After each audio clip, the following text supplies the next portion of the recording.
Okay, so I'll do this really quickly because I wanted to say a couple of things about Julie and this thesis. So each summer when the incoming students take the summer session with me, they all write a really short piece. And Julie's, it started in my course, it was a short script called Deception Pass. And, you know, more so than any other script in that class, I could just tell that there was more story that was bursting. You know, I wanted to be a bigger story. And so we somehow wrangled it and kept it as short, but, you know, we weren't fooling anybody. We knew this was going to be a longer piece. Every semester after that, Julie would kind of come up, you know, bring the idea, and I'd be like, not yet, you have more to learn, we'll get there, and then not yet, okay, next semester, it kept coming. And so it was no surprise when it came time for her thesis that this would be the story that Julie wanted to tell. And Deception Pass, it morphed into the psychology of snow. And I wanted to say 3 things to Julie. One was, I know you came into the program and you said from the very beginning that you wanted to tell stories that were rooted in your faith and were based that way. But I always wanted to think broader and try to make them as entertaining so you're not just preaching to the choir, which I believe you've absolutely done in this thesis and made it broad and accessible. Second, keep your characters just as wonderfully kooky as you've done over the course of all the scripts that I've read, because they're amazing.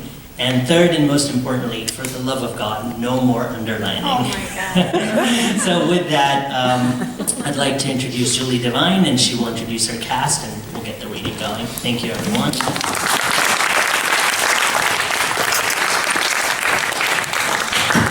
Oh, wow. I'm so excited to be here, but also very nervous. And as I was kind of sitting here looking around, I said, this reminds me a lot of Chiefs initiation, except that there aren't any large buckets to throw up in. So anyways, my cast, let me say thank you first, because I don't want to ever forget that. You guys have been absolutely phenomenal, and I know, hopefully behind me, Bob Shane was absolutely remarkable. And having been a Navy chief, I don't think he ever met a woman that was so like insistent and he gave it right back to me, and I think he kind of pulled back thinking I'm going to insult her, but I'm like, no, bring it on, this is good. And I learned so much from him, I really did, and I'm so blessed to have been under all of your mentorship here. And this story, you are right, it has been with me for a long time. First, I was the daughter in the story, the wayward kid who got into all kinds of trouble. I won't go there now. I'll go there about my daughter, it's so much better. But one night, when I was sitting on the couch watching a movie with my husband, I had been a very intelligent mother, I think, to make sure I did everything completely different with my daughter than my parents had done. And I thought, surely that will lead to a different result. But it was so odd. Every time I turned around, it was kind of like she was me, like it was printed on her DNA to do all the things. One day I came home and there were like scurry marks in the mulch and steps going up to her bedroom window, and I went, uh-oh. And then somebody said, oh no, that was just this, and I went, okay, not wanting to believe it, right? Well, then one night, back to the, and then I'll end. I was watching a really good movie with my husband, and I had gotten the Family Finder app on my Sprint cell phone for the family plan, right? And all of a sudden I looked down and I said, let me just check and see where our lovely little child is tonight. And lo and behold, she was in the playground of the elementary school, right behind our house. I was like, that's odd. Why would she be there at midnight? I don't know. So as my husband hands me the car keys, he says, are you going to go pick her up? And I said, oh no. That way she would see me coming. Long about the time I was scraping through thorn bushes and starting to price alarms for her bedroom window, I started to realize that the Lord was showing me how my parents must have felt raising me. And I was like, wow, this so sucks. But Scarlett represents, actually, she would be my daughter. She's probably young. We determined you are young enough to be my daughter. She's actually Carla. And we have Monica, who I recruited for her wonderful accent, southern accent, because our main character actually is going to have a really bad accident and fulfill my dearest fantasy as a parent. To actually have to torment my child by making her have to buy alarms for the windows, traipse after me through the thorn bushes, etc., etc. So mother, daughter, wayward daughter, formerly wayward mother, now Scarlett thinks she's way over the top with religion. And Eli, they're engaged to be married, but they're keeping it a secret because if they tell, Scarlett's probably going to go ballistic and start, joyriding in vehicles again. And we have Kate, Scarlett's best friend, and of course Bob, the stage direction, and I'm praying your voice will hold out. Thank you so much. Glad I can stop talking.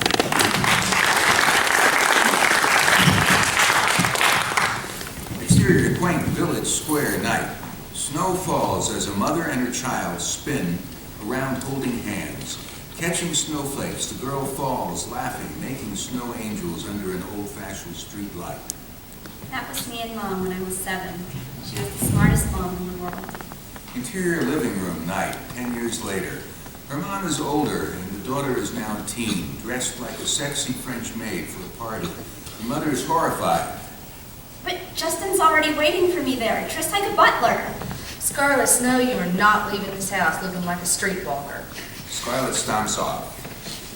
Inuits have 12 different words for snow, which inspired decades of research on how labeling your kids can damage their self-image. But I guess Monica never read about that before she named me an oxymoron. Exterior above churchyard. Snowflakes fall on Scarlett's mother, who kneels by her husband's grave, close on the stone over her mom's shoulder. Mackenzie Max Snow, beloved husband and father. And she won't even call me Mom anymore. I'm seriously over my head with her now. I guess a lot can happen in 10 years.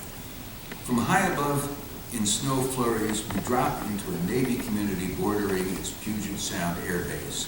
As neighborhoods go, this is nothing spectacular. Drab exteriors, postage stamp lawns. We rush inside one garage.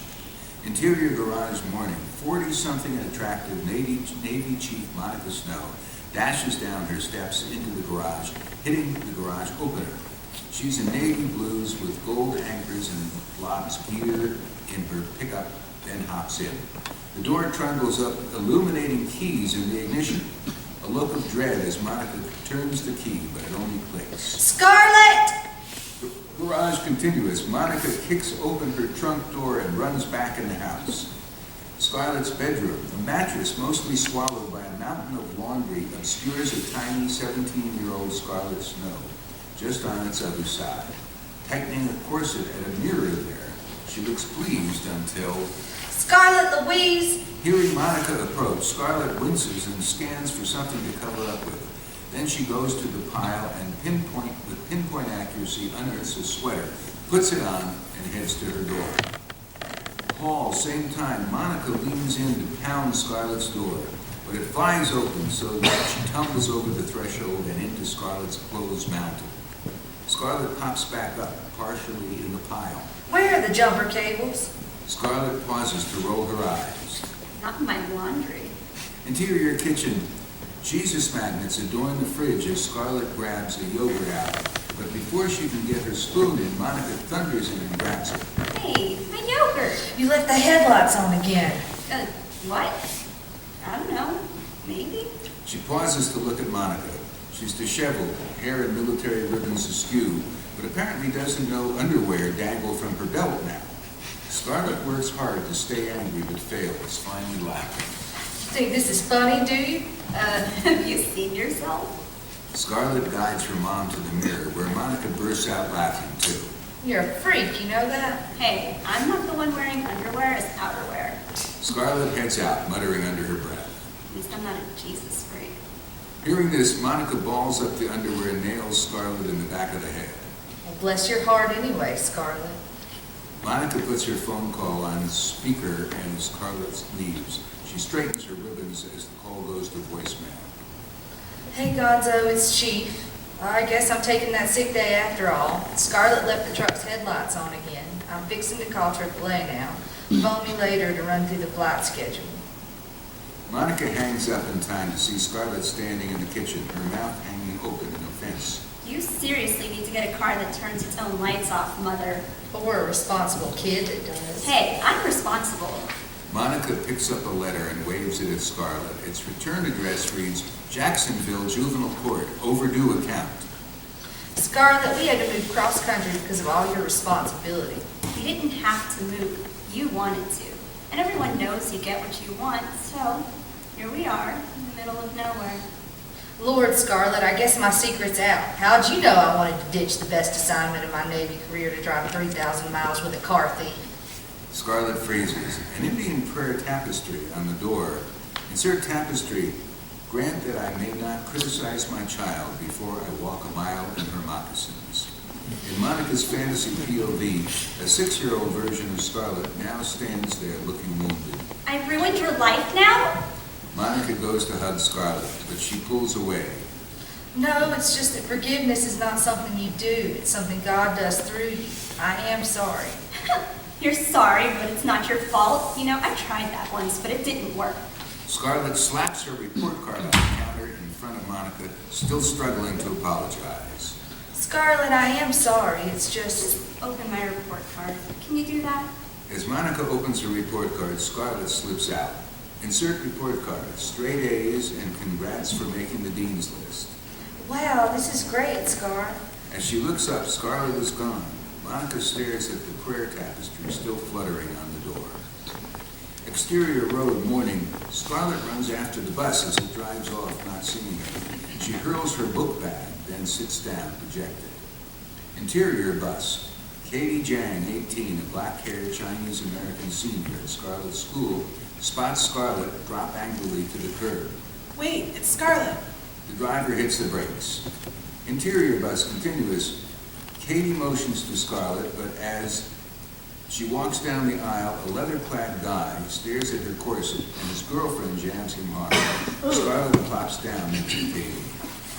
You are going to love our new research project. Katie puts her hand out as if to halt Scarlett's next scheme. Oh, no you don't. We already agreed on our project a week ago. Undeterred, Scarlett shows Katie a passage in their psych book, but if Katie's not fully convinced, she's intrigued. We'd be shoo-ins for full rides to Sanford, if it works. I always get a bad feeling when you say if. Plus, it's not really social research if you're the only delinquent in the study. I'm not. That is crewmate 10. Okay then, what if you're arrested? Did you think of that? It's pretty hard to graduate in jail, you know. My juvenile records get sealed when I turn 18. And FYI, I am not getting arrested. Katie raises a suspicious brow as Scarlett hands her the thick proposal. Psychology of Snow report by Scarlett Snow and Katie Jang. Interior, the Snow's living room, day. Photos of Scarlett adorn the fireplace. Monica's sleeping face is mascara streaked. A box of tissues are close at hand, and the cat rests placidly above her on the couch. Her phone rings, and Monica awakens with a snort. Still sleepy, she goes to answer the tissue box instead of the phone. The call goes to voicemail. Lessons from the Snow House. Please leave us a message. Beep. This is National Power. Press 1 for our next available agent. Feelings. Nothing more than feelings. Press 1 for our next agent. Para español, aprime número 2. Monica rolls her eyes, hangs up the phone, and falls back to the couch, just as knocks sound on the door. Come in, Eli. 40-something Eli Whiteley appears in his Washington State Trooper uniform with Chinese carryout. Weren't you going to start locking up? And you were going to stop bullying me in my own house.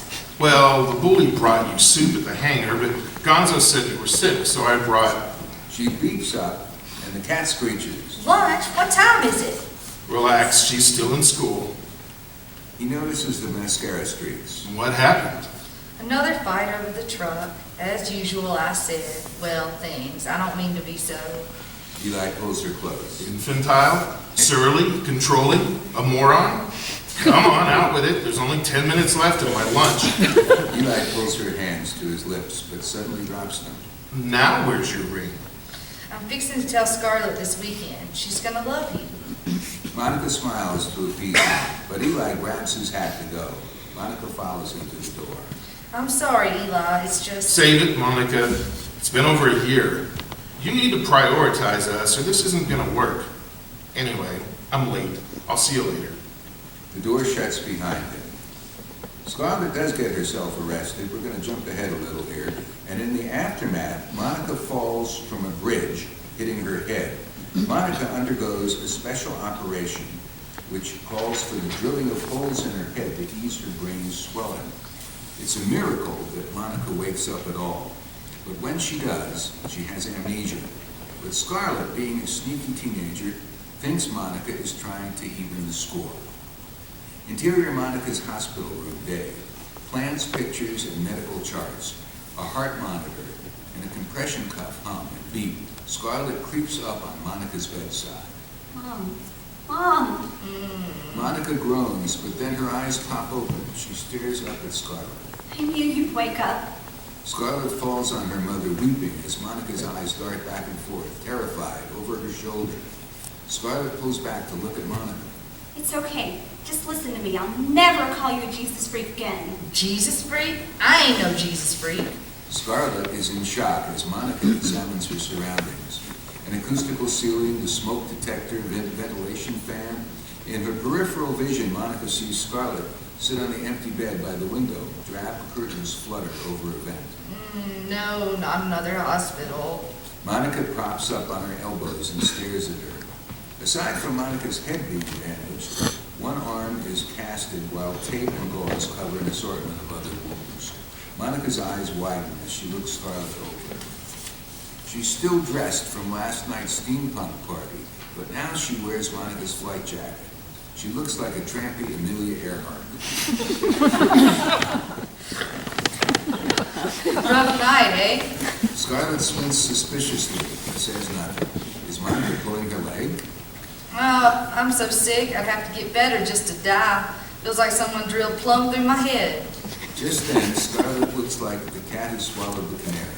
Seeing this, Monica gets suspicious. What kind of hospital is this? You don't know? Scarlett squints and looks into Monica's eyes, but Monica squints right back at her. Scarlett shoves her playfully. Oh, good one. Psych. Makes no never mind to me if it's a good one. Ain't you read One Flew Over the Cuckoo's Nest? Scarlett is cautiously agitated by this strange caricature of Monica. I keep telling you, I don't have time to read. Monica picks up her call button. Listen, Lulu, I'm fixing to call someone for your meds or something. Monica sees the confusion on Scarlett's face and softens. Listen, let's start over with names. I'm Monica, and you are? Scarlett tentatively reaches for Monica's extended hand. I'm Scarlett. You sure about that? Scarlett nods like it's the only thing she's sure of. Hey, be a dear and pour me some water. Scarlett fills Monica's cup and then watches through a haze of disbelief as she drains it and crudely wipes her mouth. Scarlett finally cracks. Why are you doing this to me? Well, ain't you a prissy little princess? Feels like someone beat the HE double hockey sticks right out of me and you're... Okay, I get it. I screwed up bad. I repent, okay? I repent to Jesus and God for all my sin, and especially for the jumping off the bridge part. That was really bad, I know it. Scarlett clasps her hands to fake pray. Dear God, please help me to treat my mother the way that a good Christian daughter should. Scarlett peeks and reads Monica's face as unimpressed. Oh, and help me, Lord, in Jesus' name. One of us sure needs to be here. Scarlett's face contorts into a tragedy mask, and this melts Monica. Oh, don't worry, they'll come for you. Mom, Silent tears stream down Scarlett's face. Yeah, your ma and your pa too, probably, if you got one. Hey, I'm so hungry, my stomach's eating my backbone. When do we get supper around here? Scarlett glances at the other bed, then back to Monica, realizing Monica thinks she's her roommate. well, I'm just not that hungry. You're so skinny, you're gonna fall through your butt and hang yourself if you don't eat. Scarlett looks agitated. She taps her foot several times as she stares at Monica's belly. Look, Don't worry about my weight. So how old are you anyway? Apparently, this is a dead giveaway. Scarlet smirks openly now. I'll be 18 in July. Are you shitting me? What day? Gasp! Scarlet goes beet red. Church Monica would never say that, not even to teach her a lesson. Excuse me? Scarlet swallows and locks eyes with Monica over her cup. The 10th, actually. So, how old do you think you? Scarlet stops and swallows hard, then opens her mouth to speak. Monica casually gulps down more water. Okay.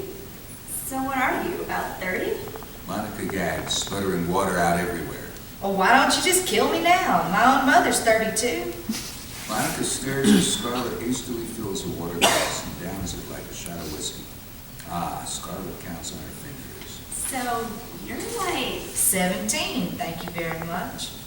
Monica turns to the wall and pouts while Scarlet walks to the trash and numbly drops her cup in it. Scarlet pauses to take in the strangeness of her reflection as she walks back by the mirror. Her corset is obscured by Monica's flight jacket, and only one of her steampunk boots is still intact. She turns her head sideways, confused by what she sees there. Something is definitely different now. That's it.